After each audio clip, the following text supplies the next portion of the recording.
Hi, my name's Christian Flotter and welcome to Ask Dr. Christian, Holiday Edition.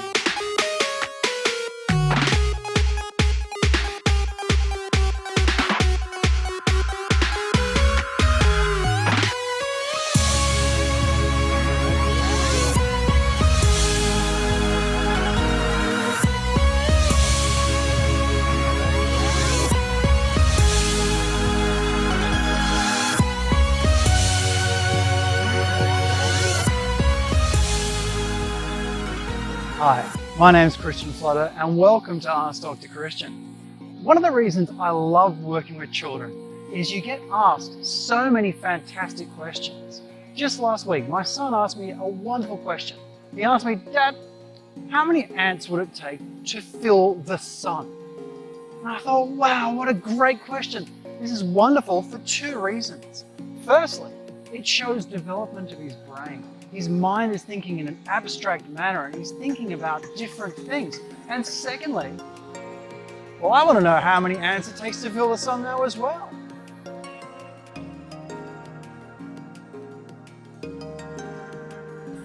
So this question from my son about brain development got me thinking about human brain development in general.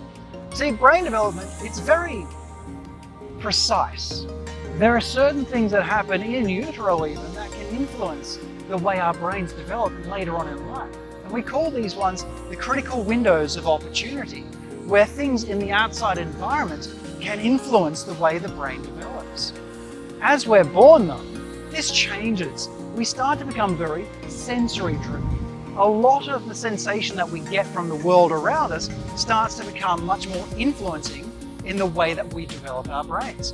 Breastfeeding, for instance. Breastfeeding is a combination of smell, sight, touch, taste, and all of these processes combined help to really develop the brain in the way that the brain works.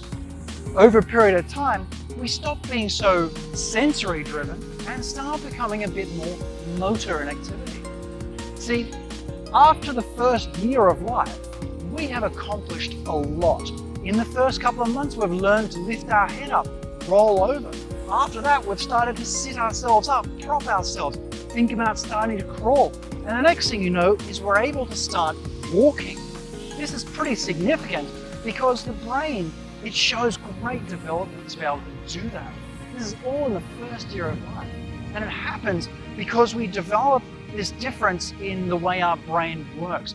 See, at the very start, we're very much excitatory. The brain sees something and it wants to do it. And that's how we learn. We learn by wanting to do particular things. And it's after a period of time that we start to develop inhibition. Now, this is when we start to see a lot more cortical activity, much more cortical thinking. We are actually starting to think more like a computer. The brain goes, you know what? I reckon it'd be so much fun jumping off this thing and seeing how far I can roll down that hill. Then the brain kicks in and says, you know what? No, that's probably not a good idea.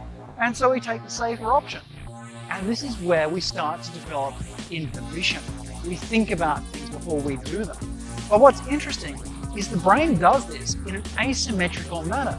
Alan Shaw, many years ago, was able to show that human brains actually develop in different methods as we're younger compared to when we're older. A lot of people understand that different halves of the brain have different roles. The left side of our brain, for instance, it's all about logic and facts and data and information. The right side of our brain, however, is much more about autonomic activity and emotional regulation.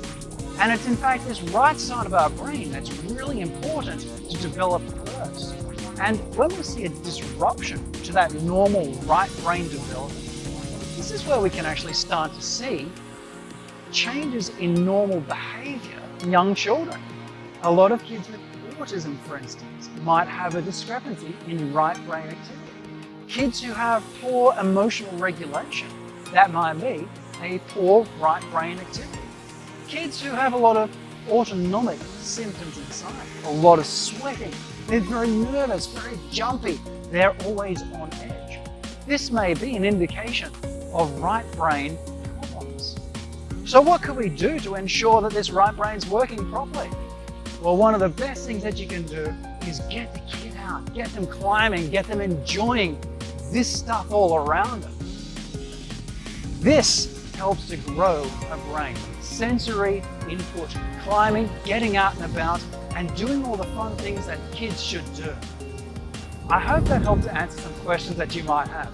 But if you have a question, don't ask me, I'm on holidays.